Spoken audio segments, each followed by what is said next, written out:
తెలంగాణ రైతాంగానికి 15 ఆగస్టు కానుక 2 లక్షల రుణమాఫీ విడుదల. సో ఇప్పుడే బ్రేకింగ్ న్యూస్ రావడం జరిగింది. సీఎం రేవంత్ రెడ్డి కీలక ప్రకటన అయితే జారీ చేశారు. రైతులందరికీ కూడా 15 ఆగస్టు శుభవార్త అయితే చెప్పారనమాట.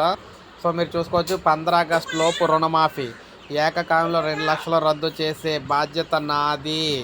వచ్చే సీజన్ నుంచి వరకు కూడా అదనపు డబ్బులు, ఇందిరమ్మ కమిటీలతోనే పథకాలకు లబ్ధిదారుల ఎంపిక. ముఖ్యంగా చూసుకున్నట్లయితే కాంగ్రెస్ పార్టీ అసెంబ్లీ ఎన్నికలు ఇచ్చిన హామీలో మరో రెండింటిని త్వరలో అమలు చేయబోతున్నట్లయితే తెలియజేసిందనమాట.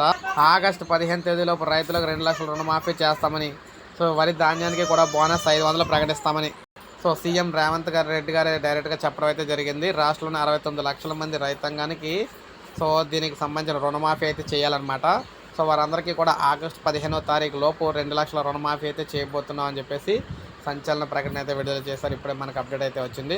ఒక లైక్ చేయండి. ప్రతి ఒక్కరు కూడా రుణమాఫీ కోసం ఎదురు చూస్తున్న వాళ్ళు మన ఛానల్ సబ్స్క్రైబ్ చేసుకోవాలి, సబ్స్క్రైబ్ చేసుకోండి.